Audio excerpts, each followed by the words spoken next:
Are you there? I'm here, Lauren. What you said on the phone, about the house not being yours anymore. Ryan is panicking. He's saying you're senile. I'm many things, Lauren. Senile isn't one of them. 40 years as a federal agent, and you think I'd lose track of my own deed? But we had a buyer. The deposit was wired yesterday. Then the buyer is going to be very disappointed. Because that house is in a trust. One your mother and I set up 15 years ago. A trust? I've never heard of a trust. That's because you weren't meant to. Not until you grew up. But it seems you grew into someone I don't recognize. Dad, please. Ryan said we needed the money for the move. He said you'd want us to have a fresh start. Is that what Ryan said? While he was coaching you through that script? How did you know he was there? I spent my life interrogating smart guys, Lauren. I can hear the silence of a man hiding behind a phone. You missed a detail, honey. A big one. What detail? Dad, talk to me. You're scaring me. Go look at the shoebox in my safe. The one behind Margaret's painting. Oh, wait. You can't. You don't know the combination. But I just opened it, and I found a cassette tape from your mother. Mom died 15 years ago. What does a tape have to do with anything? Why aren't you answering? I'm listening to her voice. Lauren. She's telling me about Eleanor. About the tea Eleanor used to bring her every Wednesday. About how she felt weaker every time your friend visited. Eleanor was a saint. She stayed with us when Mom was dying. She was a predator. I have a photo here. From a birthday party 25 years ago. Eleanor is in it. And she has her hand on the shoulder of a young boy. A boy with cold, predatory eyes. It's Ryan, Lauren. That's impossible. They met at the art gallery 3 years ago. It was a long con. A 20-year masterpiece of revenge. Ryan is Eleanor's son. Her husband was Marcus Davies. The man I put away for a $20 million swindle. He died in prison. They didn't want the house, Lauren. They wanted to rot our world from the inside out. Oh my God. Dad, I didn't know. I swear I didn't know. Ryan is telling me to pack. He says we have to leave the country. Don't go anywhere. He has Ethan, Dad. He took him to the park. He sent me a video. Ethan was crying on the swings. He said if I don't get the signature for the house, I'll never see my son again. Listen to me very carefully. I am not a retired pensioner doing crosswords. I never actually left the bureau. What? Your mother made sure of it. She knew this day was coming. I've already flagged Director Morris. The sting is live. Dad, they'll kill him. No one is dying today except a 20-year-old lie. Get out of the apartment. Go to the Federal Plaza. Now. I can't leave Ethan. I have surveillance on the park. SWAT is moving in. And Lauren, there's one more thing in this box. A DNA test from 1986. Your mother's confession. What are you talking about? I'm not your biological father. Margaret was pregnant when I met her. The real father ran. I chose to be your dad before you were even born. I'm not a Hale? You are a Hale because I said so. Not because of a bloodline. But here's the miracle. Ethan, he is my blood. How? That doesn't make sense. Remember that donor bank you used? Because Ryan was infertile? I was a donor there in 2010. One time. To pay your mother's hospital bills. You unknowingly picked my profile. Ethan is my biological grandson. Your mother knew. She wrote the DNA requirement into the trust to protect him. I'm shaking. I can't breathe. Breathe for Ethan. Morris just buzzed me. They have Ryan in Zipties. And they have the boy. He's safe. Thank God. Oh, thank God. Now comes the hard part. Lauren, you signed those forged papers. That's bank fraud. A federal offense. Dad, you're going to let them arrest me? I'm going to let you learn. No more shielding. No more lies. You'll get probation if you flip on Eleanor. I'll make sure of it. But Ethan stays with me until you've finished your service. Dad, please.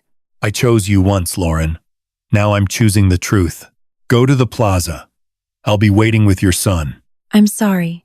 I'm so sorry for everything. I know, baby girl. Now, come home.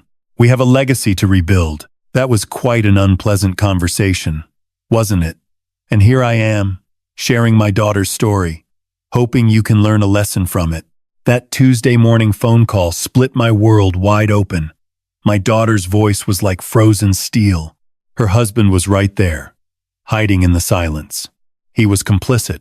I gripped the phone and calmly said, "You missed one detail." She gave that sharp, entitled laugh I'd grown to hate. But I just smiled. A cold, genuine smile. 40 years as a federal agent taught me that quiet people are the most dangerous. "That house?" I said. "It's not mine anymore." Dead silence. I could practically feel her blood pressure spiking through the line. "What do you mean?" Her composure finally cracked. "My daughter didn't know I'd visited my attorney 3 weeks ago. I signed papers she never saw, staying 3 moves ahead while she tried to flip my home like a trophy. The buyer who wired that deposit is in for a shock because the estate is in a trust. A trust she can't touch. No access, no control. Now that buyer is going to want their money back. Now the fraud unit is asking questions. And Lauren is about to learn a very expensive lesson. Stay with me. The next part will floor you. This betrayal is just the beginning. I'm Edward Hale. I'm 72, a retired Fed who spent 4 decades hunting down smart guy criminals. They all learned the hard way.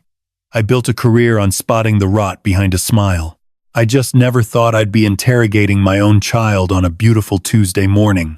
I was having coffee and doing a crossword puzzle Margaret loved, the kind with the tricky wordplay. Then Lauren's name popped up. She hadn't called in 3 months, not since our icy, brief Christmas exchange. "Hey, honey," I said, masking my dread. She barked, "We're leaving tomorrow, Dad." Her tone was flat and robotic. "The beach house is already sold." Click. Nothing but silence. I sat there with the phone pressed to my ear. 40 years in the field teaches you to turn into stone when chaos hits. My pulse stayed level. My hands were rock solid. That old hunter's instinct clicked on the one that knows when a story is fake. I redialed. "What, Dad?" She snapped. I whispered, "You forgot one thing." Silence. I knew Ryan was right there, coaching her through the script. "Talk to me," she demanded. But her fake confidence was leaking. I let the quiet simmer, using the same interrogation tactic that breaks the toughest suspects. She hung up again. I didn't chase her. I just stared at the Pacific where Margaret used to paint. Every inch of this house has her soul in it. We built it 35 years ago together. She usually won the debates over paint colors. I'm glad she did. 15 years ago, she withered away until I could feel every bone. Her final wish was a whisper. "Edward, protect this house until your last breath. It's not just ours. It's for the future." I gave her my word. I intended to keep it. I touched the glass where she used to leave paint smudges and spoke to her ghost. "Margaret, it's starting." She knew the shadows we'd buried and the secrets we'd kept. All of it was back, fueled by Lauren's greed and her husband's toxic poison. My phone buzzed again, Lauren. I envisioned my 38-year-old daughter pacing that lifeless rental Ryan picked out, struggling to find the nerve to face her father. I picked up. "Dad, I'm not following. What was that supposed to mean? What did I forget?" My old detective instincts took over, my voice turning into that specific shade of ice that used to tell suspects they were already finished. "That house you sold, Lauren," I stated, dropping every word like a calculated strike. It wasn't actually mine to give away. I heard her breath hitch. I felt her entire strategy crumble right then. I hung up, staring at the waves from Margaret's window, same as the last 35 years, and started plotting the next move. No sleep that night. I just sat in the office Margaret loved, surrounded by her library and that faint hint of linseed oil that hadn't faded after 15 years. Moonlight painted silver streaks across the hardwood floor. I couldn't stop looking at her favorite painting, the piece she never managed to finish. A coastline split between dark and light. She always said it was us, the perfect trade-off between my demons and her grace. I pulled the frame down. Behind it was the small wall safe I'd put in back when I was still taking top-secret files home for the night. Margaret was the only one who knew the combination. She used to tease me, saying if I ever vanished, she'd know where the secrets were. The dial spun like silk under my hand. Tucked under old dossiers and our passports was a shoebox I'd never laid eyes on. My chest went tight as I reached for it. On top was a single cassette tape, the kind people used for family recordings before the digital age took over. Margaret's handwriting on the sticker was still beautiful. Despite the shakes, I knew she fought during those final months. For him, if they ever come for it. Margaret didn't trust the cloud. She argued that anything digital was just a ghost, easy to delete, change, or wipe from history.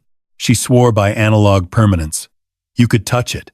You could hear the raw truth in the tape hiss and the gaps between words. I found the old tape deck in the hall closet, the one we used for dinner parties back when our house was full of people. My fingers were trembling as I loaded the tape and hit play. After a few seconds of white noise, her voice filled the empty room. Fragile, thinned out, but undeniably her.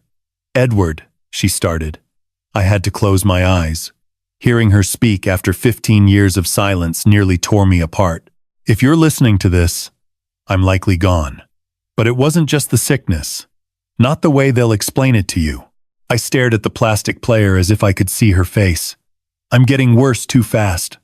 Her voice went on, every syllable heavy with purpose. The exhaustion, the shaking. I told myself it was just the cancer finally winning the fight. But 3 months ago, I started paying attention. Specifically to the tea Eleanor brings every Wednesday morning. How I'm always at my weakest the day after she visits. How she's so obsessed with helping me manage my meds. Eleanor. That name hit me like a physical punch. Eleanor Pritchard, the friend Margaret met at the community art classes. She'd appeared 5 years before the end. All smiles and sympathy. She spent those last 2 years practically living here, bringing meals while I was stuck at the office. I'd actually thanked her at the funeral for being a saint. I stood up fast, the chair screaming against the hardwood, and raided the cabinet of medical records.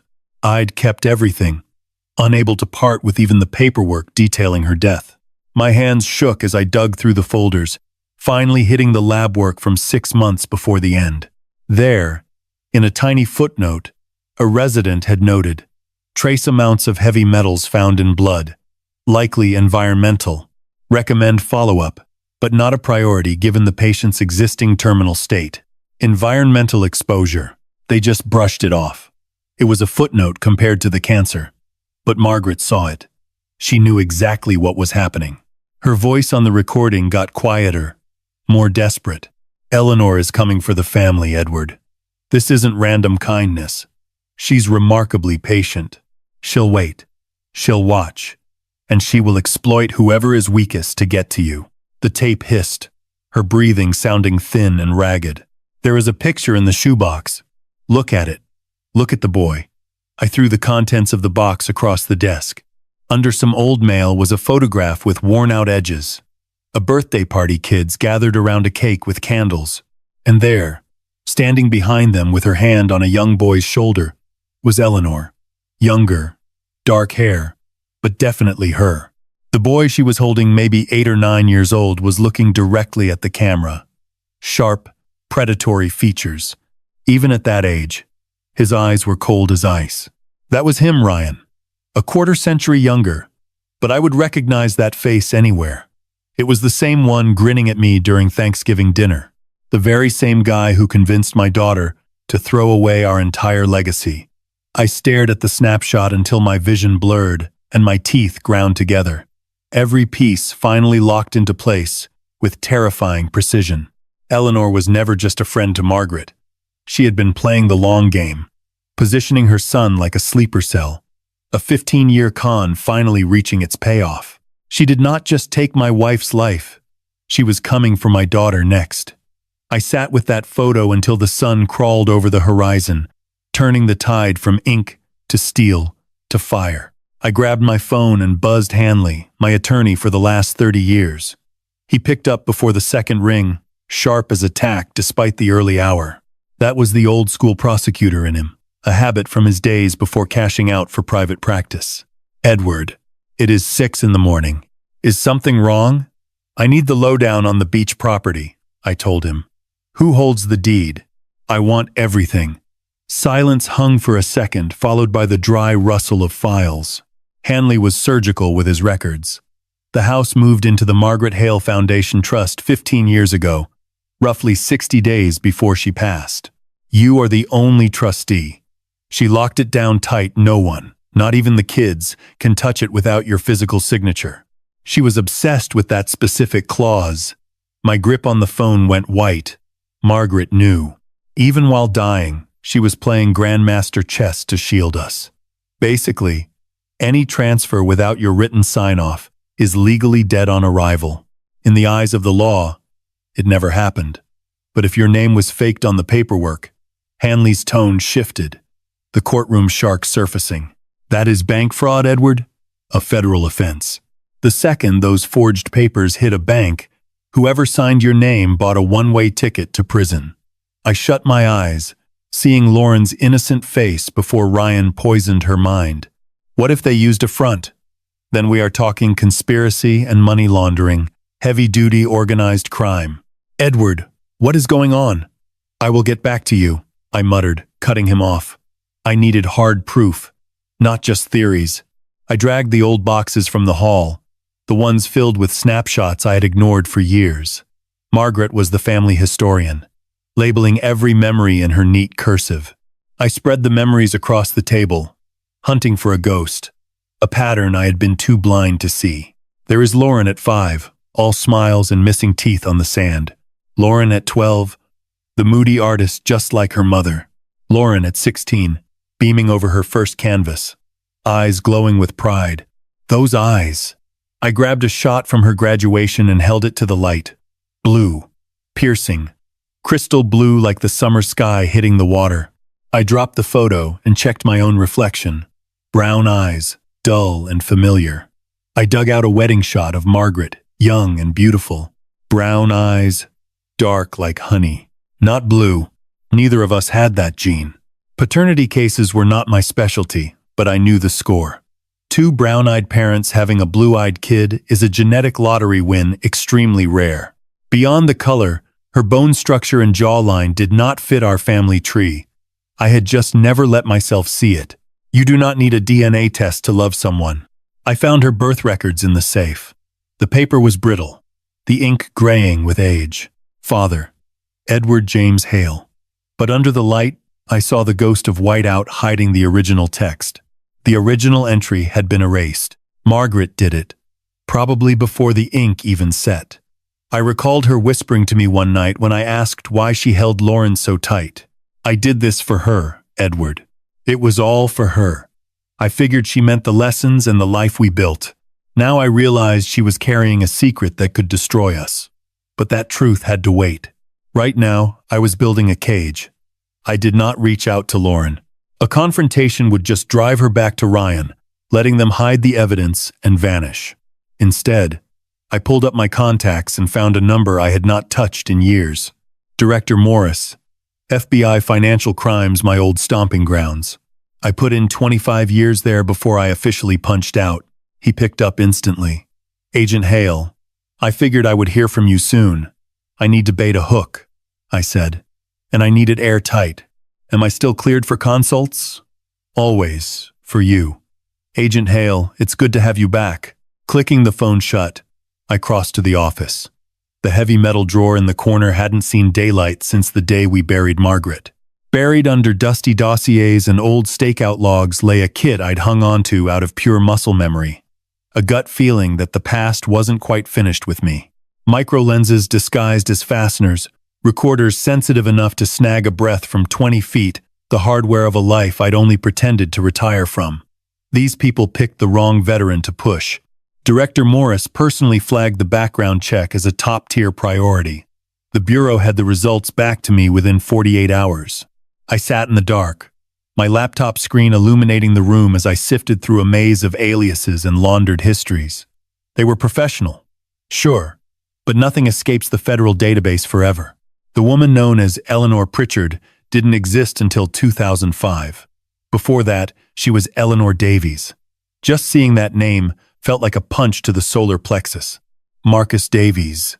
Even after 2 decades, every detail of that investigation remained burned into my memory with agonizing clarity. It was a $20 million swindle that wiped out the life savings of 300 families in one fell swoop. Davies was a silver-tongued predator who made victims feel lucky to give him their money. I spent 18 months tracking his paper trails and offshore hoards to prove every single deception. The moment the judge handed down the 25-year sentence, Davies glared at me with a look of pure, unadulterated venom. His wife was sitting right there in the gallery. Eleanor was striking in a way that felt like ice, gripping the hand of a boy who couldn't have been older than 10. The records confirmed my dark hunch. Marcus Davies perished behind bars in 2003. A heart attack, according to the warden. Prison usually breaks men who think they're above the law.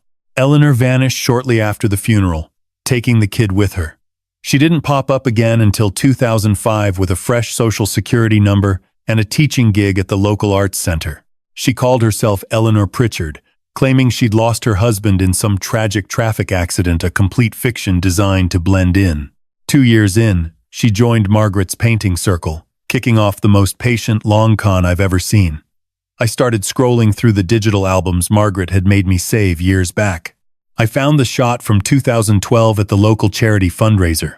Margaret had dragged me there since Eleanor was running the show, and Lauren was back from university and needed to network with her peers. Enlarging the image, I saw Lauren in a blue gown, beaming. In the corner of the frame stood a young man in a sharp suit, Ryan Clark, Marcus and Eleanor's boy, grown up and perfectly positioned to snare my daughter.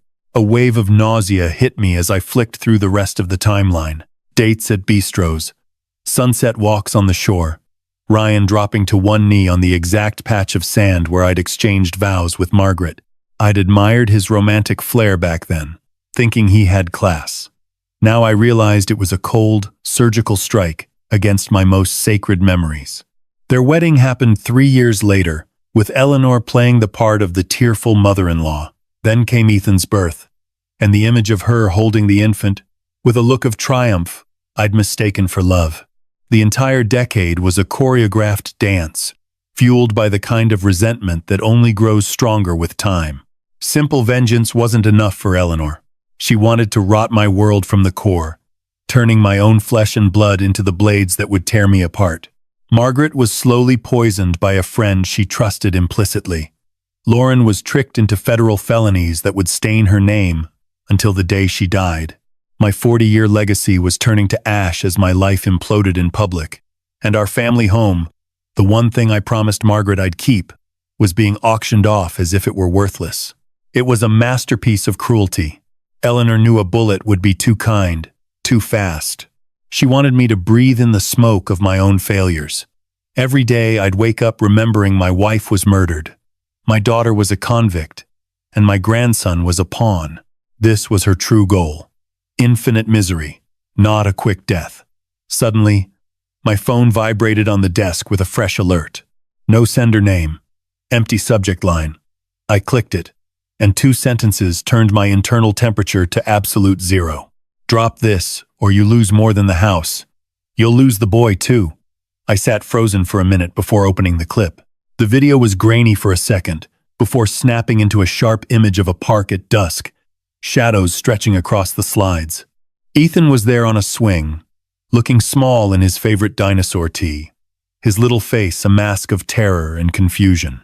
The lens lingered on him for 20 agonizing seconds while he wept silently. Then, Ryan's voice drifted in from the background, icy and controlled. If you keep digging, if you try to stop this sale, you will never see this child again. We'll vanish into thin air, and you'll be left with nothing. The clip cut to black. I sat motionless, gripped by a primal terror I hadn't felt in 4 decades of fieldwork. It wasn't for me. It was for a kid caught in a war that started before his first breath. The ringer went off. It was Lauren. I hesitated, then picked up, desperate to see if any piece of my daughter still existed beneath the lies. Dad?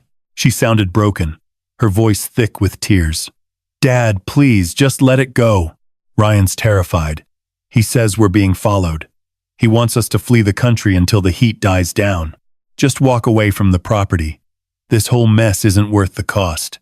I kept my tone perfectly flat while demanding to know Ethan's current location. He is hanging out with Ryan at the playground. I am begging you, Dad. I promised to return her call and ended the transmission immediately. If I had listened to her sobbing for one more heartbeat, my resolve might have crumbled. That emotional surrender was exactly what Eleanor anticipated. I grabbed my keychain and steered toward the downtown Federal Plaza, the place where I had clocked 25 years before my so-called retirement. Director Morris granted me entry to a fourth-floor black site, a windowless bunker shielded against all cellular signals. At 48, he remained the most brilliant tactical mind I had ever coached. Despite technically being my superior now, he still addressed me as Sir. He informed me that he had compiled a complete dossier on Eleanor Davies, Ryan Clark, and their recent real estate maneuvers.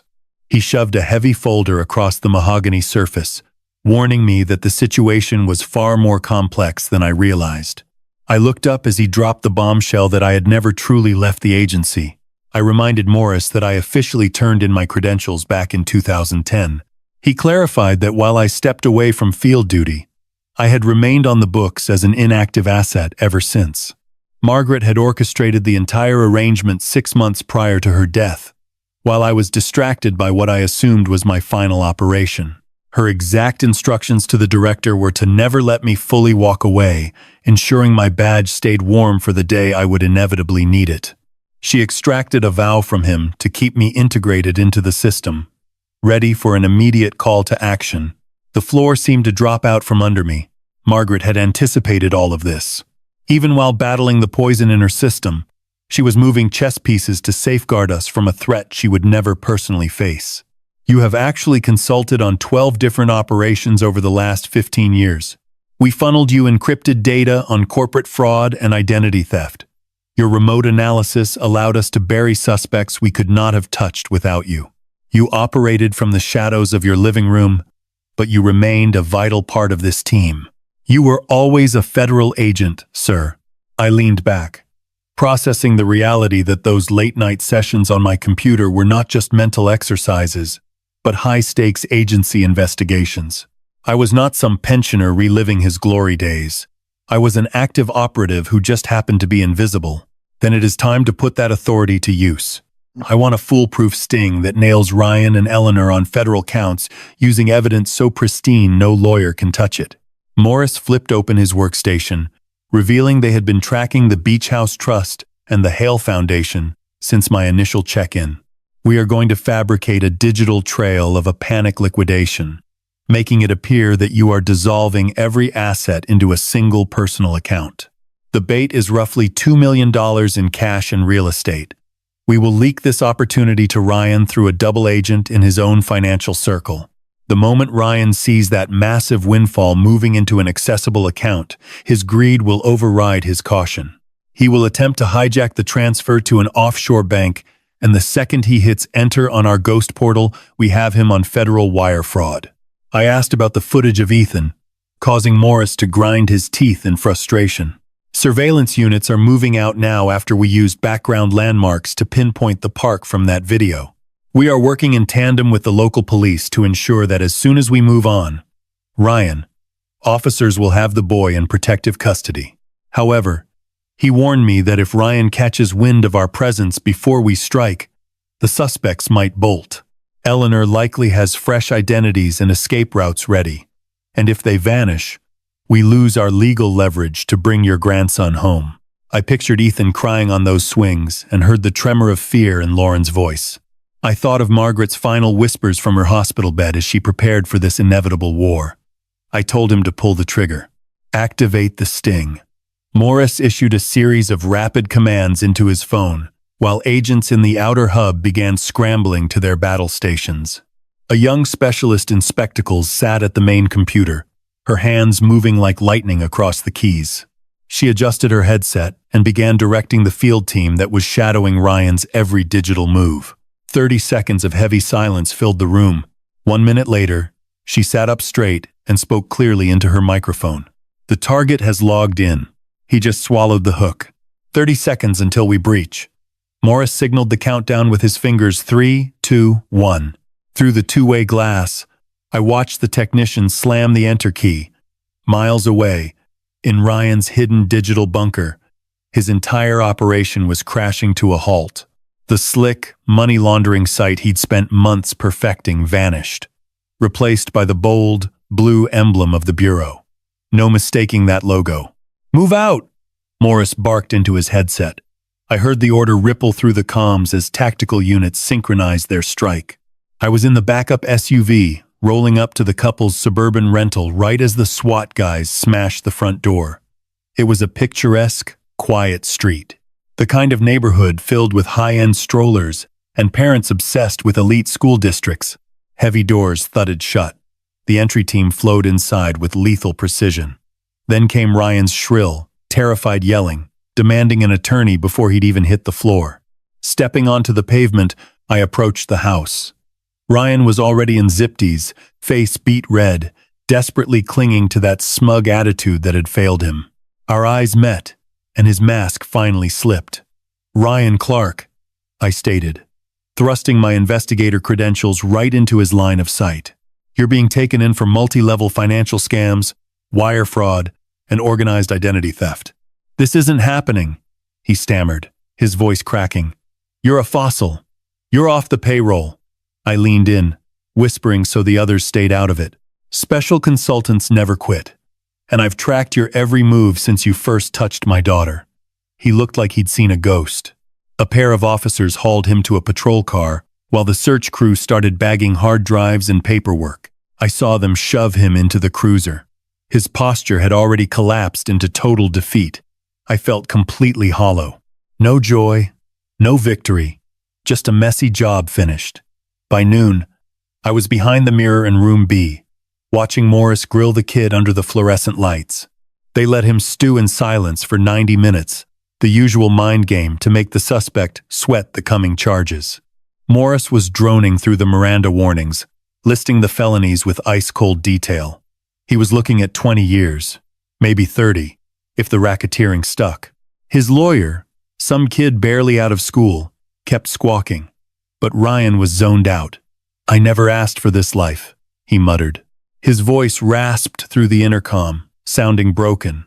"She forced my hand. She threatened his life if I didn't comply." Morris closed the distance.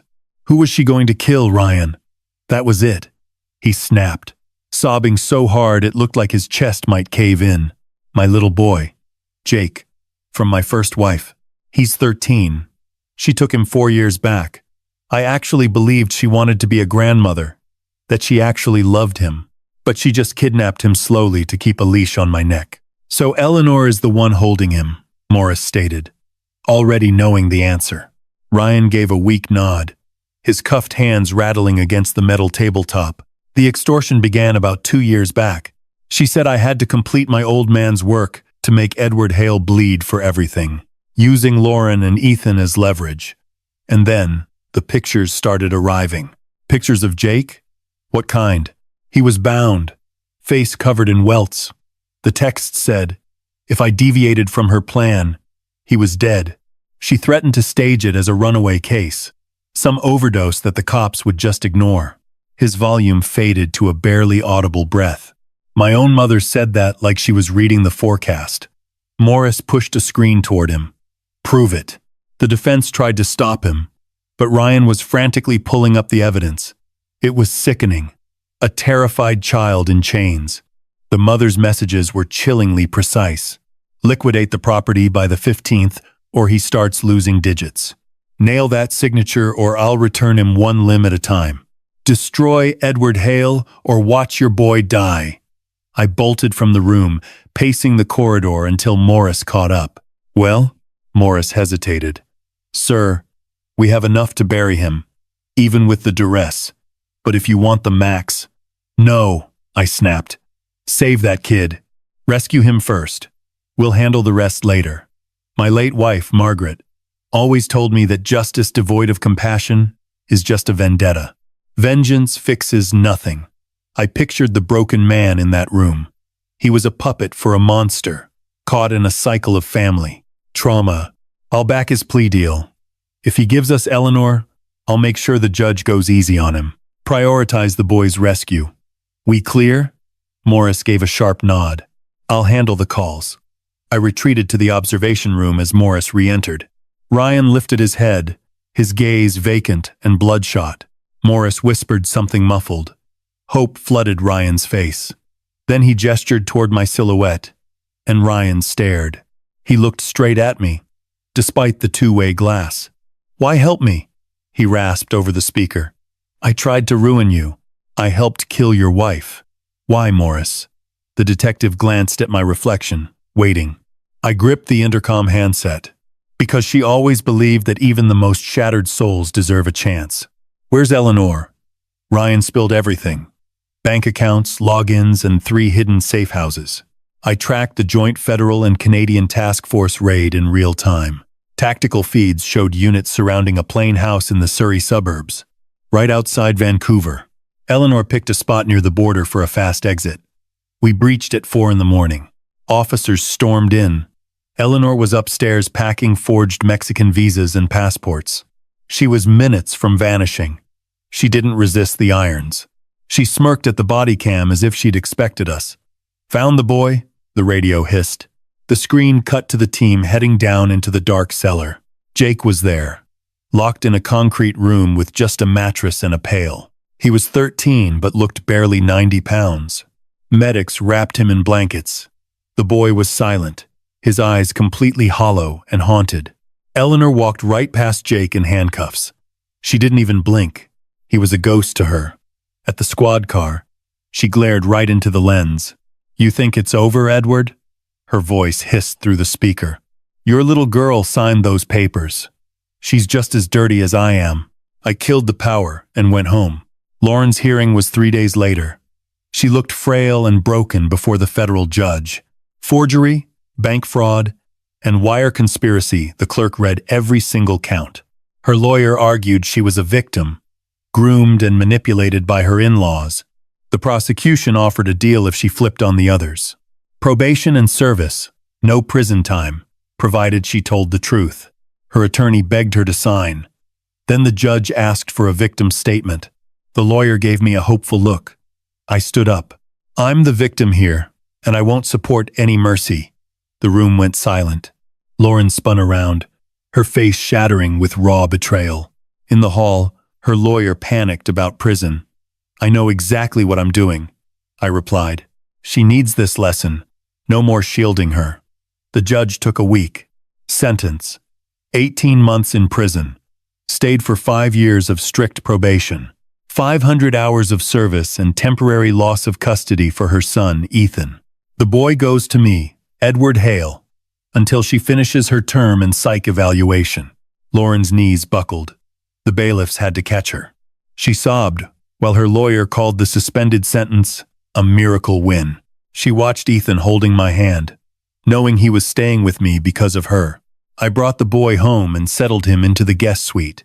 Once he finally slept, I drove to her rundown apartment, the final refuge for the truly broken. I sat idling for 20 minutes, paralyzed. Her shadow danced behind the blinds. I finally forced myself up the stairs, hand trembling as I reached for the wood. A sound from within turned my blood to ice. Melodies. No, it wasn't a song. It was a haunting voice. Mom's raspy voice on a tape, singing a lullaby from Lauren's childhood. Beneath it, Lauren's jagged sob. I torched her legacy. I destroyed it all. Gone. I stood frozen, hand hovering. My heart screamed to hold her, but I knew some fires you have to fight alone. That spectral lullaby kept drifting through the door. I retreated, whispering a goodbye she would never hear. "You have to find your own way back, baby girl. I cannot carry you this time." I drove back to my grandson, the boy who became my world, trying to forget my daughter sitting in the dark with a ghost's voice. Her penance started that gray Monday. Her officer called to confirm she had checked in for her 500 hours of forced labor. The center was a crumbling white church where the garden struggled against the weeds. Margaret built it 20 years ago to give grieving women a fighting chance at a second act. I let her walk in alone. Later, she told me the other volunteers saw right through her. The black sheep. The girl who forged a signature to rob her own father. Small towns never forget a sin. They buried her in the basement, tasked with taming decades of rotting paperwork and junk. They were polite but glacial, saving their warmth for the worthy and their judgment for her. 3 days into that dusty hell, she found the secret. a hidden panel tucked behind a wall of old sweaters. Behind it sat a rusted metal cabinet, its lock still holding firm. She had the keys I'd salvaged 15 years ago, the ones we never identified after the funeral. Forgotten metal for forgotten locks. One clicked. Inside sat 47 tapes, all marked in Margaret's neat hand. The ledger, keep out. The dates spanned 2009 to 2010, my wife's final act. Lauren sat on the cold concrete and hit play. Margaret's voice filled the basement, sounding stronger than she ever did at the end. April 3rd, 2009. Log 1. Eleanor brought tea today, masking her venom with small talk about the arts. I've tracked the sickness for 3 months. Every time she visits, I wither. She's killing me. One slow sip at a time. Today, the record begins. Lauren froze. She spent 4 days in that basement, listening to the truth while the world turned above her. Tape 12 caught Eleanor whining about the delay. The doctors keep saving her. It's taking too long. It's exhausting. Tape 23 detailed how Eleanor took over the meds, ensuring the dosage was perfect. She sounded like an angel of mercy. But underneath, you could hear Margaret's shallow, ragged breathing, the sound of a trap being set. Tape 34 was the breaking point. Eleanor, wasted and wicked, taunted a woman she thought was unconscious. Her words were pure poison. This is for Marcus. That Fed ruined my life. He let my husband rot. Now I'm dismantling his world, starting with you. Then came Margaret's whisper, sharp as a blade. I see you, Eleanor. You think you've won, but I'm building your coffin. The final reel, number 47, was different. Margaret spoke to us both from her final week, her voice a mere whisper. If you're hearing this, she's coming for you too. Edward, my darling. I knew she was a murderer. I recorded the whole thing. Every word, every pill, every lie. It's all here. The toxicology reports are in the back of the cabinet. Everything needed for a conviction. Then, an agonizing silence. Margaret spoke again. Lauren, I know you're listening. Whatever she tricked you into doing, I release you. I forgave you before the sin was even committed. Now, you must do the harder thing. Release the guilt. Help your father end her reign, not for payback, but for protection. Give me your word, honey. Swear you'll return. The recording cut out as Margaret hummed that same song from Lauren's apartment. Lauren sobbed in the storage unit until she was empty. She boxed 47 tapes and fled into the freezing rain. Pounding at the door revealed Lauren, soaked and shivering, clutching a carton to her chest. She held it like glass. Dad, she choked out through tears. Mom gave us the tools to bury Eleanor. She was our guardian. She knew everything and still fought to keep us safe. I pulled her inside, taking the shaking box and finally seeing Margaret's true plan. My wife wasn't just a casualty. She was a witness from the grave, trading her life for proof, evidence that would crush her killer and preserve her family. 3 days after the tapes arrived, the hurricane warnings began. A Category 3, the news said, packing 120-mile-per-hour winds. We got the evacuation order at 6 a.m. I packed water, gear, and those tapes in a dry case. The shelter was 15 miles inland. I called Lauren to make sure she was out. She picked up eventually, sounding totally disconnected. I'm staying, she stated before I could even ask. Lauren, it's a mandatory exit. Mom's work is here. Every file, every record she ever kept. This foundation holds 30 years of stories from the women she saved. Her entire legacy is in this building, Pop. I won't let it drown. I tried logic, then orders, then desperate pleading. She hung up. I found her at the center, hammering plywood with raw, blistered hands. The volunteers were long gone. She was alone. Get in the car, I barked. No. She didn't even look up, just kept driving nails with a terrifying focus. I tried dragging her away, but she broke free and locked herself inside. The wind was already screaming. Through the glass, I watched her securing crates and shoving furniture away from the walls. She'd chosen. I drove away with a terrified Ethan, catching one last look at her through the pane. For once, She looked like she had a real purpose. She looked alive. She's finally choosing a cause, I muttered to my confused son. The storm hit at midnight. At the shelter, I tracked the eye as it roared ashore.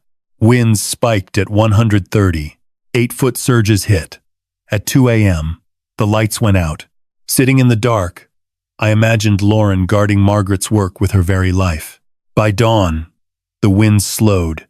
I left Ethan and drove through a graveyard of fallen trees. The center was barely standing. The roof was shredded, and the front door hung by a thread. I found Lauren amid the rubble. A beam had punched through a wall, exposing the inner frame. She was unconscious in the rain.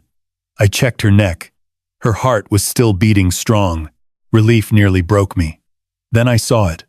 A secret room revealed by the collapsed drywall. A tiny, hidden vault, sealed for decades. The falling beam had forced the door. Inside were hundreds of envelopes in Margaret's hand. I helped Lauren sit up. She woke up slowly, coughing, and lost. "You nearly died," I choked out. "I'm okay." She stared into the secret room in total shock. "What's that?" Together, we stepped over the plaster into the unknown. The files were perfectly organized. For Lauren at 18. For Lauren when you're a mother. For Lauren's graduation. For Lauren at 40. For Lauren when you've lost your way. Her fingers twitched, grabbing the final, tattered envelope. Cracking it open, she recited the words through a shattered voice. "My girl, if you're reading this, you feel beyond saving and unloved. Truth is, you were my bravest leap, proving mercy isn't for the weak. It's the grit to restart. I forgive you, Lauren. No matter the sin or the cost, I let it go. Stop the self-torture. It is time to build your own legacy. Create a haven for the broken, where past ruins become new foundations. You are defined by the future. Love always. Mom." She hugged the paper, sobbing while the storm battered the ruins. Wiping her eyes, she pointed to a hidden corner I had missed. A wax-sealed chest sat there. Margaret's truth for Edward. Medics arrived 20 minutes later and forced her toward the ambulance despite her fighting it. Total physical collapse, they diagnosed. Risk of hypothermia from hours in the 50-degree rain. Dehydrated, she left. I followed, the box sitting like a silent judge. At the hospital, they hooked her to an IV and blankets. She crashed. I sat there with that box, suddenly terrified. After decades, I finally feared the truth. The seal broke. Inside lay Margaret's thick, faded cursive. Inside, a stranger's photo and a 1986 DNA test. Mom's name, Lauren's name, and a blank father line. My hands shook, unfolding the final confession. Margaret's voice echoed, "Edward, it is time for the whole story.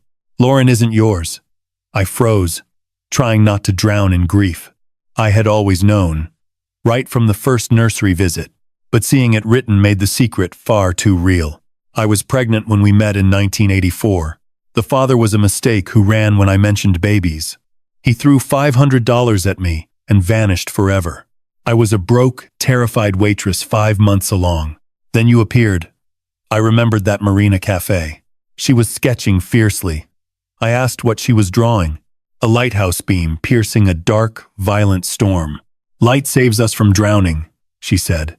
Then, the confession. About the baby.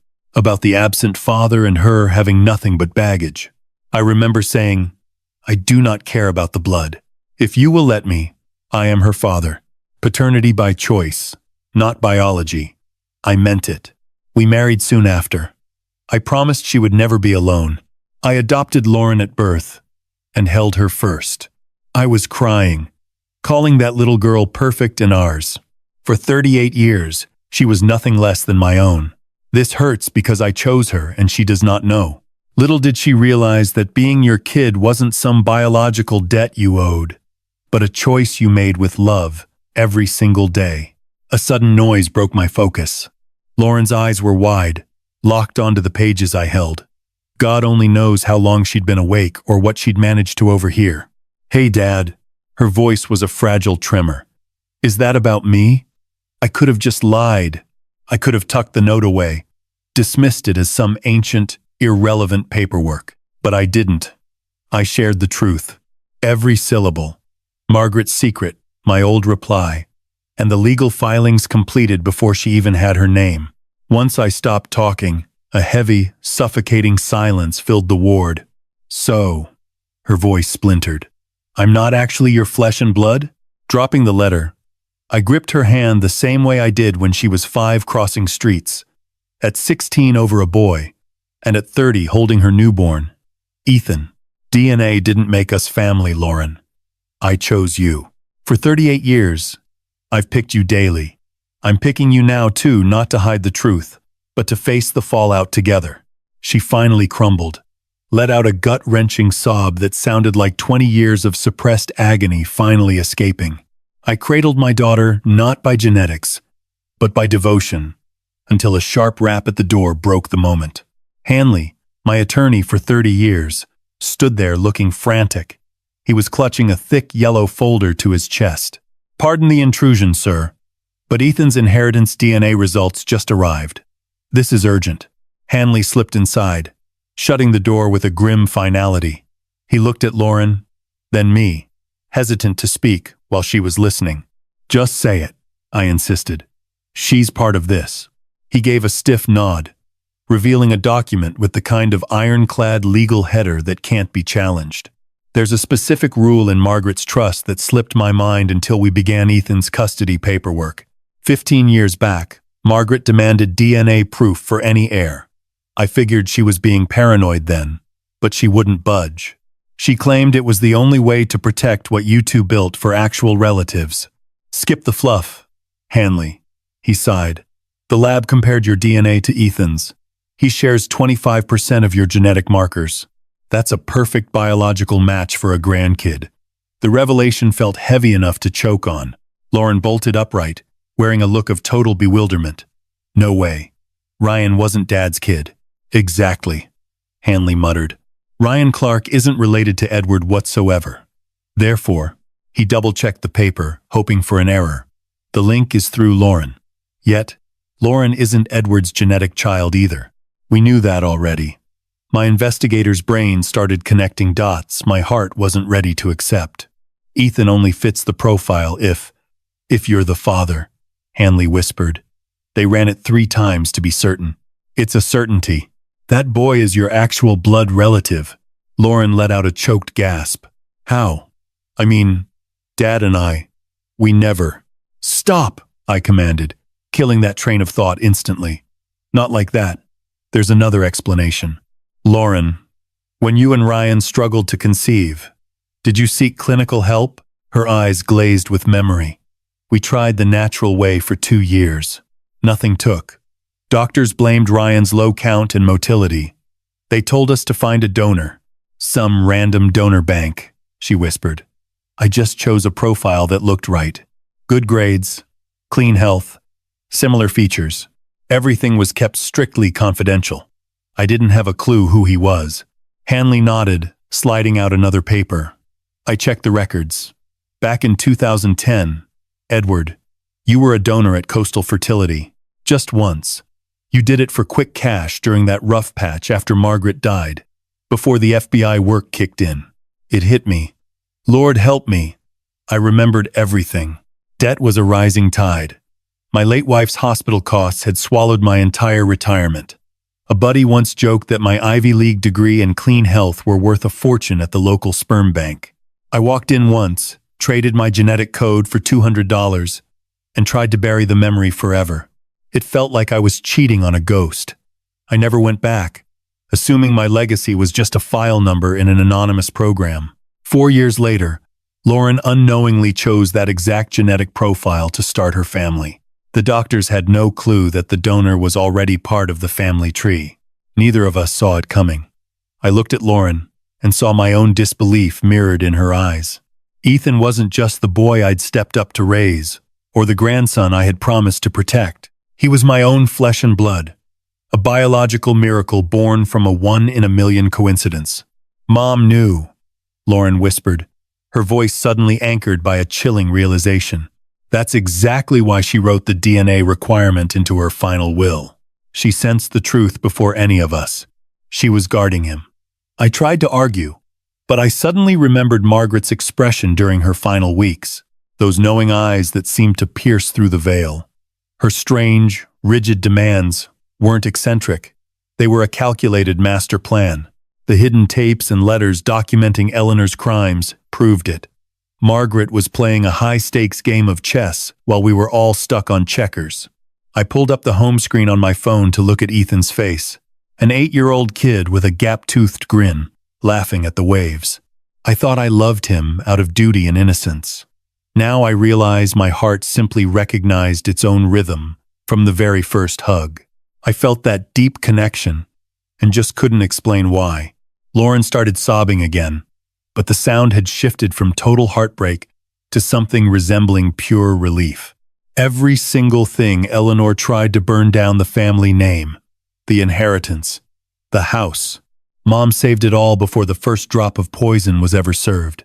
I pictured Margaret dying in agony, yet still finding the strength to build this fortress. She was shielding us from beyond the grave against a predator we hadn't even recognized as an enemy yet. She had discovered my secret trip to that clinic. She predicted Lauren's struggle and bet everything on a miracle, knowing fate would deliver exactly what we needed to survive. Yes, I replied, looking at the daughter I chose and the grandson I shared blood with. She truly saved us. 6 months went by like a river, finding a new path after a flood. We rebuilt the foundation using the insurance payout and the wave of donations that arrived once the public heard about Margaret's sacrifice. The cracked walls were mended, and the secret room became a sanctuary, a memorial where people could learn about her final act of love.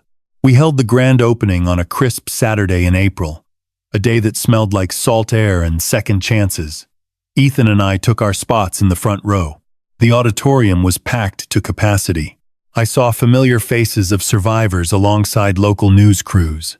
Lauren stepped up to the podium, looking completely transformed from the woman she was months ago. She was leaner and more intense, with a fierce focus burning behind her tired eyes. Wearing her mother's silver pendant, she adjusted the mic with hands that were finally steady. "Thank you for being here," she said, her voice echoing with unexpected authority. 6 months ago, I was standing in ruins, clutching letters my mother left behind, messages meant to guide me through life. One letter held a secret I didn't understand until the world fell apart. She told me this place must become a harbor for women to find their hidden strength. I didn't realize she was talking about me. She glanced at me and Ethan, giving my hand a quick, knowing look. My mother was murdered, systematically poisoned over 2 years by a person she called a friend, someone who smiled while killing her from within. Margaret knew. She recorded every detail and ensured that her death would become a weapon for justice. Lauren opened a thick folder with confidence. "Today, I'm launching a new shield designed by my father, Edward Hale, the Margaret Hale Poison Prevention Initiative. Starting now, any woman who fears she's being slowly harmed by someone she trusts can get free. Secret testing. We have a volunteer squad of top-tier doctors and forensic experts ready to fight. We screen for heavy metals and hidden toxins, working with the police to stop the clock before it's too late." The room fell into a heavy silence. My mother died to make this possible. She left us the blueprint to save others from her fate. This isn't a handout. This is a reckoning. We're ensuring her departure safeguards the living, rather than merely marking an end. Within 7 days of the news, 23 women sought screenings. Most were clear. Their terrors mirrored toxicity. Yet 3 tests confirmed our most haunting suspicions. 62-year-old Patricia was being systematically poisoned via antifreeze. Chen, 47, was drugged by her son for inheritance. Sarah, 33, was being slowly dissolved by arsenic-laced supplements administered by her supposed protector. Apprehensions followed each discovery. These survivors owed their lives to Margaret's sacrifice. I saw Patricia's fragile return. Despite her exhaustion, a newfound clarity finally sparkled in her gaze. Sobbing, she gripped Lauren's palms, declaring a stranger had rescued her. Lauren stood frozen, absorbing her mother's gift. That brutal homicide wasn't merely a loss, a tactical roadmap. Margaret weaponized her demise against predators who hide malice behind trust. Later, I found Lauren amidst the tribute letters. My arrival caught her attention. Lauren whispered. She anticipated this, beyond Eleanor's plot. About the whole mission. She knew her end could offer sanctuary. She bypassed the authorities to ensure a definitive, lasting strike. She permitted the inevitable to gather ironclad evidence, prioritizing a grander legacy. I joined her on the floor. Margaret focused on enduring impact, not artifacts left behind, but the momentum that persists when we're gone. I'll dedicate my future to upholding her work, Lauren declared. Every initiative and foundation must endure. Mandatory service aside, this is my calling. Much like your commitment to me. We sat in quietude, enveloped by Margaret's hauntingly accurate predictions. 48 hours later, mail reached me from an Oregon-based correctional facility. Ryan Clark, inmate 4782096, sent a thick packet. I hesitated, fearing his next move. As dawnlight pierced the room, I finally unsealed the correspondence over a lukewarm cup of coffee. The script looked meticulous, clearly polished through several revisions before the final ink hit the paper. It opened with my name, stating he neither anticipated nor merited any absolution. This exercise in responsibility contains essential truths that stand regardless of whether you ever respond. After 3 years, his plea deal granted a 5-year term for dismantling Eleanor's defense during her trial. Young Jake, 13, had found safety with his mom in Portland after the kidnapping ordeal. Ryan's visitation rights were permanently severed, a consequence he claimed to fully embrace for the boy's welfare. Jake still mentions you, his ultimate rescuer. I'm described as a career guardian, inspiring a child who dreams of that path. Ryan's failures remain hidden, of his father's cowardice during his moment of greatest need. Perhaps one day I'll reveal the facts. Currently, I'm simply thankful for his survival because of you. His script tightened as he confessed the relief felt when investigators confirmed Ethan wasn't his biological child. It ensures Eleanor's toxic lineage ended there. He carries your genes, not her malice. He can flourish in a home built on genuine affection rather than psychological warfare. I accept this distance because he needs a future untainted by me. I gaze toward the ocean surf, observing the very horizon Margaret captured in her numerous canvases. His sentiments felt heavy with authentic regret. I picked up the letter again to finish it. Prison provided time for self-reflection. My upbringing was a lesson in vengeance, emphasizing a debt the world owed, us based solely on his own past misfortunes. Eleanor sharpened that resentment into a weapon. Yet you demonstrated that integrity isn't about being perfect. Real strength lies in rebuilding after collapse.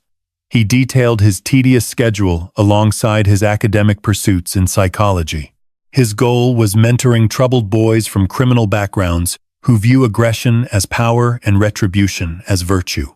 I need to reach them before they turn into me, he stated. Before they cause harm. Before they're exploited as tools by the people meant to be their protectors. His closing plea caught me off guard. I realize I've lost the privilege to seek favors, but if you're open to it, I'm curious which literature defined your character. What stories forged a man capable of rescuing the child of his greatest foe? The prison library is available, and time is all I have. I intend to use it to reconstruct myself into a brand new person.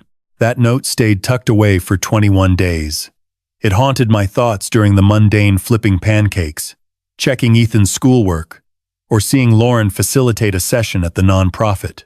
One side of me pushed to disregard it entirely, leaving Ryan to navigate his own road to atonement solo. Yet the essence Margaret spent 35 years nurturing understood that grace isn't earned by merit. It's a gift we decide to bestow regardless of the debt. I hit a local shop and grabbed a tattered edition of Viktor Frankl's Man's Search for Meaning. I'd devoured it ages ago as a rookie agent, back when the job's brutality nearly broke my spirit. Turning to page 104, I highlighted a specific line with steady, deliberate intent. If the circumstances are beyond our control, The true test lies in transforming our own souls. I slipped a snapshot of Ethan at the shore into the book. Taken just 14 days prior, it showed him grinning widely, missing teeth and tan skin, proudly displaying a found sand dollar. I scrawled a brief message on the reverse. Forget sharing your mistakes with him. Just show him the struggle to improve. That's the narrative that matters. I sent the parcel anonymously, offering zero context, trusting the text and image to speak for themselves. 7 days later, Lauren stayed for a meal and stumbled upon the bookshop slip on my bureau while hunting for something to write with. Clutching the receipt, she scanned the title with a look of pure bewilderment. "Dad, how can you assist the person who sought our ruin?" I remained by the glass, gazing toward the surf crashing against the shore with its timeless persistence. "Forgiveness isn't actually for the beneficiary," I whispered. "It's for the one who grants it. It liberates everyone involved." She joined me at the window, and we both watched the tide in a quiet trance. Eventually, she remarked that Mom likely would have made that same choice. "Right?" "Absolutely," I replied. "No doubt." Eleanor's day of reckoning arrived one October Monday, 40 months after Ryan's booking, following endless motions and psychological screenings intended to stall the inevitable. The gallery was overflowing, packed with spectators eager to see a reckoning for a homicide that took 15 years to truly unmask. I stayed in the benches, Lauren's hand gripping mine, as the state listed the crimes. Homicide, abduction, racketeering, stolen identities, and obstructing justice. The litany of offenses lasted 2 straight minutes. The evidence against her was staggering. Margaret's 47 recordings echoed through the room in sequence, her fading tone narrating her own demise with haunting accuracy. Poison experts detailed the metal toxicity, presenting graphs that tracked the slow, steady rise of toxins in Margaret's system over a 24-month span. Ryan took the stand remotely, looking hollowed out but sounding firm while detailing his mother's coercion and how she used her grandson as leverage. Money trail specialists mapped out Eleanor's theft, citing the front companies and fraudulent entities used to fund the coastal property. Her lawyer, a seemingly exhausted court-appointed counsel, attempted to push a plea of mental instability. He claimed his client was completely swallowed by sorrow following her husband's passing. He argued she was unstable and broken by grief, pushed to the edge by psychological trauma. The jurors observed his performance with looks, flickering between pure doubt and blatant resentment. They had already listened to Margaret's tapes and witnessed Eleanor's methodical, icy malice. It takes a fully functioning, calculating mind to slowly kill a supposed friend over 700 days. It only took 4 hours for the jury to reach their decision: guilty. Every single charge. Eleanor remained frozen as the clerk read the findings, her expression blank, like someone hearing a forecast for a city she didn't live in. The final judgment was set for 14 days later. I figured she'd keep up the Ice Queen act, heading to her cell wrapped in that same defiant, remorseless ego. However, when given the chance to speak before the sentence was handed down, she rose, and her composure finally shattered. 20 years of my life were fueled by bitterness, she started, her voice raspy with a strange intensity. My spouse perished behind bars. I blamed Edward Hale, convinced a federal investigator wrecked my home. But I was lying to myself.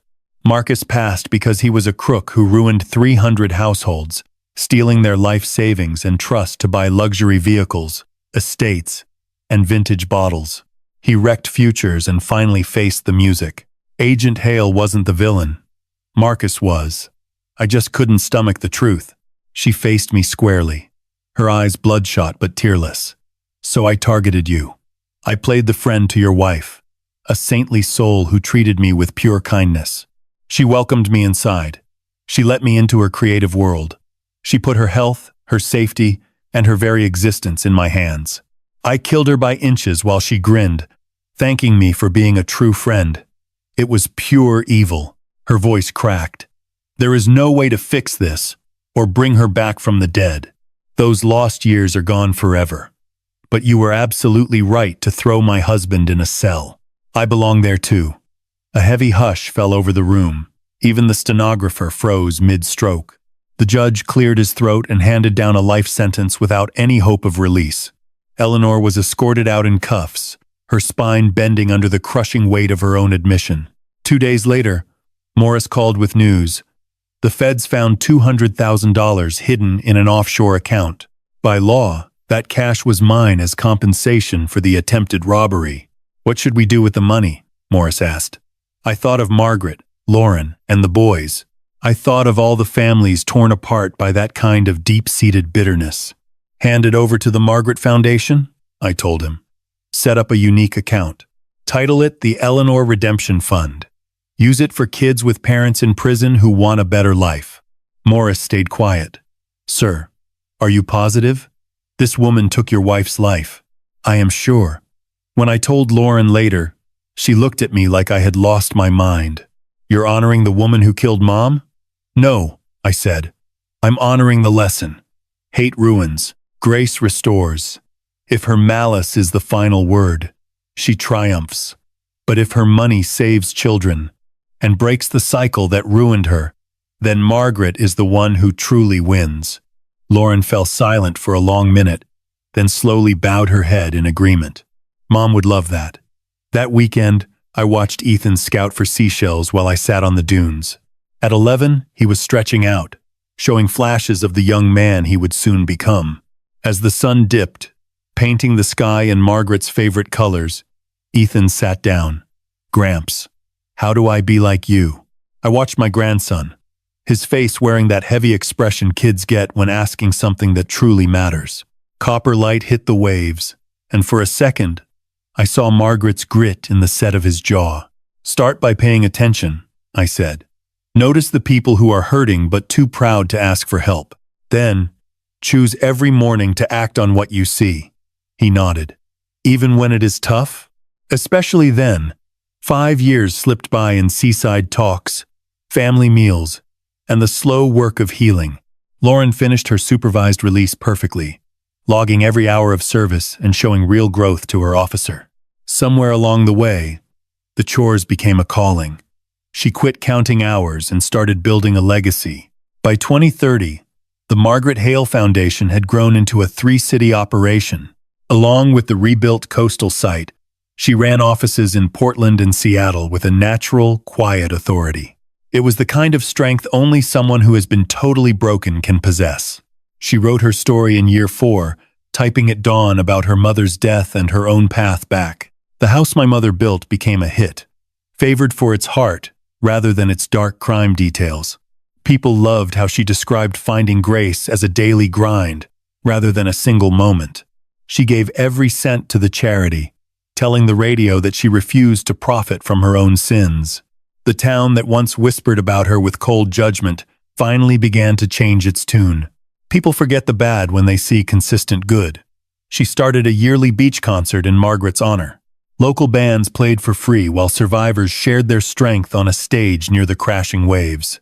The talkscreen program grew, testing over 2,000 women and saving 47 lives from confirmed poisoning. One survivor, a grandmother named Maria who was nearly killed by her daughter-in-law, became our top volunteer. I saw her often, always beaming and ready to offer hope to anyone walking through our doors. She told Lauren that Mom's death saved her life. That is the true meaning of a legacy. Lauren and I mended our bond with the same slow, careful patience she used for everything else. Sunday dinners became our ritual, with the initial cold silence eventually warming into shared stories of the past. I taught Ethan to fish and fix things, showing him how to weigh every angle before making a move. From the shoreline, Lauren's gaze drifted toward us, her eyes reflecting a heavy mix of appreciation and regret for the wreckage she'd nearly caused.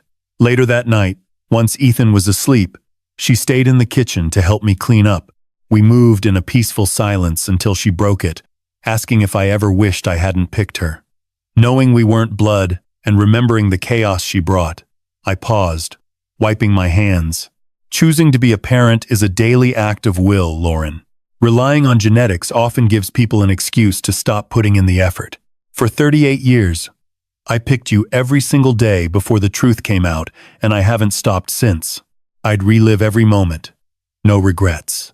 She started sobbing, then not from heartbreak, but from the weight finally lifting off her shoulders. Inside that kitchen, with the tide humming in the distance, a bond that had been shattered for a lifetime finally began to fuse back together. 7 o'clock the following morning, my phone buzzed far too early for a casual chat. Director Morris. My gut tightened the second I answered. Sir, we've got a development. It's about Ethan, and it's complicated. Get down here. I was already grabbing my keys, promising to arrive within 30 minutes. Sir, take a breath. It's not a crisis. He isn't in trouble, but you need to see this. It's about his recent application. Application for what? Morris hesitated before revealing he'd applied to the Federal Bureau of Investigation Youth Academy behind our backs. And his personal statement? Edward, just read it. I walked into the bureau to find Morris at his desk, holding a file with an unreadable look on his face. He signaled for me to sit and slid the paperwork over. Your grandson put in for the academy 6 months back, Morris noted. It's for seniors eyeing a life in the service. Standard protocol involves a deep dive into every applicant's history. That's how we stumbled upon his true identity.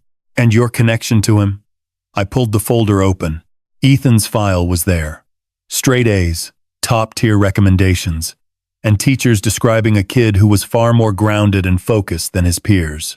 Resting at the bottom was his essay, titled The Face of Justice. My chest tightened with pride as I absorbed every word. He wrote about me watching his grandfather handle a nightmare where family members wore the faces of enemies, and how the woman who killed his great-grandmother used his own mother as a tool. He realized justice wasn't just about handcuffs. It was about shielding the weak. He closed by saying, I taught him that integrity is the one thing no one can steal. That's the kind of man he wanted to be. He hit the top 5% on the boards, Morris whispered. He's in once he finishes his degree. Edward, the kid is stepping into your boots. 12 years flew by. I watched the world change from a distance, my frame turning brittle while my thoughts remained sharp. It's a bitter part of getting old, seeing everything but losing the strength to touch it. Ethan finished Georgetown with honors in psychology and criminology. The coastal home Margaret and I built, the one Lauren almost threw away, was converted using the family trust into Margaret's sanctuary, a federal safe house, specifically for families escaping dangerous domestic shadows. Lauren ran the place, ensuring it was a fortress of support. Our first resident was actually Ryan's ex, seeking cover when her world turned dark again. I greeted her personally, telling her Margaret would have loved this. Everyone deserves a place to mend. A sign by the door read, built by devotion, scarred by malice, and redeemed by grace. Margaret Hale, 1950 to 2010. Ethan's graduation fell on a sharp fall day. I was 84 and mostly tied to a wheelchair. Lauren wheeled me to the front. We watched Ethan stand tall in his blues. When his name rang out, Morris broke protocol. He invited me up. We have a custom here, Morris told the crowd, of letting veteran officers pin the shield on their own kin when we can. Agent Edward Hale, would you like to badge your grandson? Lauren helped me up, bracing me for the walk. My legs were like lead, but I stood tall before Ethan, now a man who outsized me in every way.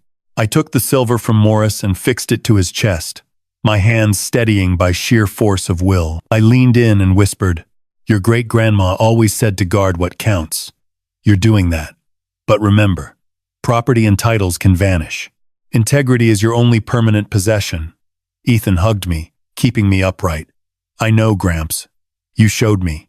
That night, I sat by my window watching the surf, the same view Margaret and I loved for 35 years before she passed. I gave up that big house without a second thought, letting it protect strangers who needed it more than I needed the ghosts of the past.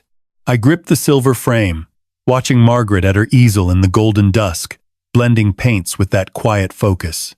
We did it, sweetheart. I breathed to the ghost who's guided me through 15 empty years without her. This house we built, it is more than just timber and glass now. It is a sanctuary. Lauren found her soul again, and she is rescuing hundreds of women every single year. Ethan finally found his calling. He is shielding people exactly like we dreamed of doing. Your legacy did not just survive. It grew. I let my eyelids heavy, feeling 84 years of life settle over me like a warm, familiar quilt. Outside, the tide turned liquid gold, the exact shade Margaret always blended. The color of hope, she would say. I felt a bone-deep peace I had not known since her funeral, and let the rhythm of the crashing waves pull me toward sleep. Justice did not end things. It planted seeds for every woman seeking safety here, for the grandson wearing the shield, and the daughter who learned that being shattered isn't the finale. That is where the real construction starts. The end. Edward Hale's personal chapter closes here, yet the empire of kindness he and Margaret forged breathes on every single day. Their foundation currently runs 3 hubs across the Northwest, testing for toxins, sheltering domestic abuse survivors, and restoring hope to those who felt they had none left. Lauren leads the charge now, turning her darkest hours into her mission. Ethan finished the academy and works federal victim services, honoring his great-grandmother's vow to protect the weak. Eleanor Davies drew her last breath behind bars 5 years after her sentencing. Ryan Clark walked free on parole after 4 years, now mentoring troubled kids in Portland to keep them from the same cycle of rage that nearly swallowed him. That redemption fund has already handed out 43 college scholarships to kids whose parents are currently incarcerated. Her sanctuary has housed over 200 survivors since the ribbon cutting. This seaside home, nearly snatched away, proves some treasures simply cannot be, crushed by spite only reborn through devotion. This tale proves justice might take its time, but it hits home eventually. Forgiveness isn't for the weak, it is the ultimate power. Family is choosing to show up every day. If this hit you in the heart, pass it along to anyone who needs a reminder that what is busted can be mended. Drop a comment and tell us what part stuck with you. Was it Edward's grit, Margaret's spiritual shield, or Lauren's climb out of the gutter? Speak up, your perspective might be the lifeline someone else is looking for. Thanks for riding along with Edward and Margaret. I hope we all choose grace over a grudge. That is the kind of mark worth leaving behind.